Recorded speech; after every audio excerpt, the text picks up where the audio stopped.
My name is Melissa Turner. I'm principal at Prestonsburg Elementary.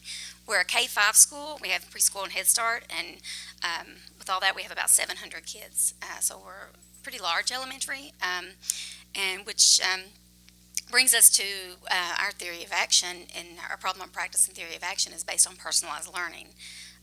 With such a large school and large class sizes, it's a little hard to really hone in on your kids and know what they are, where they are, what they need.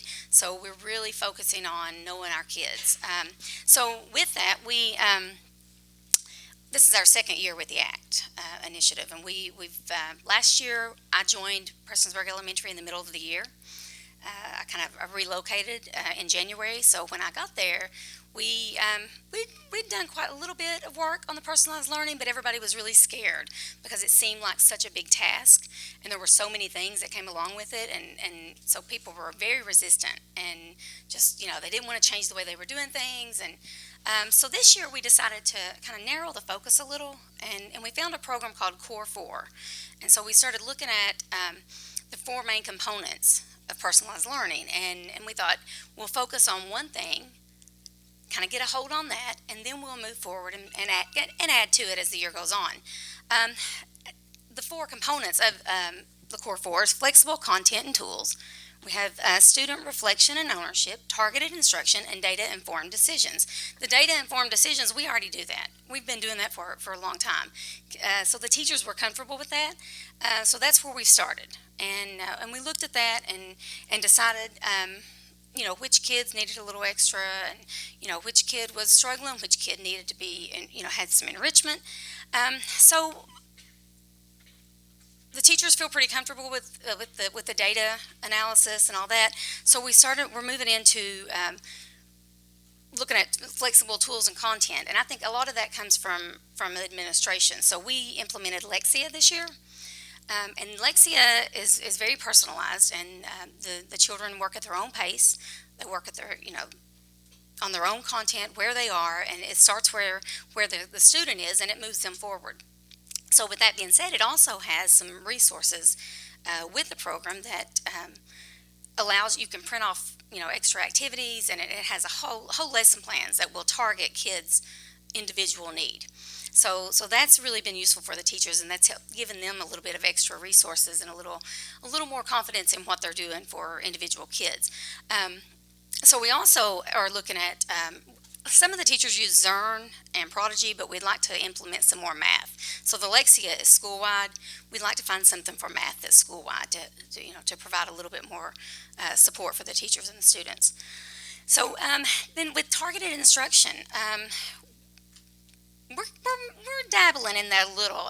That's where teachers are most uncomfortable because what they're used to is very different than what we're wanting to move into, and that's the small groups where you can meet individual needs of every kid. You may have groups that have the same skill set. You may mix it up a little so they can collaborate with each other, but we want to target individual kids and do more small group instruction, not centers, and we're having to be really careful about teachers thinking, oh, we get to do centers again, and they're not centers. It's more instructional, and it's more individual. This, as the kids go from station to station, some kids may get to do a station, some kids may not. It depends on what they need. And so we're really focusing on changing the mindset of a center to more of instructional grouping and instructional stations. And then we have the last component is student reflection and ownership. We want our kids to own their learning, but I think our teachers are going to have to get a little more comfortable with what they're doing to help those kids get there. So because the students will need the support of the students, they'll need the support of the parents, and it's going to take everybody to really get those kids to where they can reflect on what they're doing. They know where they are, they know what they need, and they can drive their own instruction, and that's where we want to go. So with that, with those four components, I think that will narrow it. And we've even talked about not using the term personalized learning. Just kind of change it up a little and make it something that the teachers feel confident about because they've been a little scared of it. And we really want them to own it and understand it and help our kids. So we have, I thought I had my phone. Let me see. Got my notes on my phone. Sorry. Um, so our budget.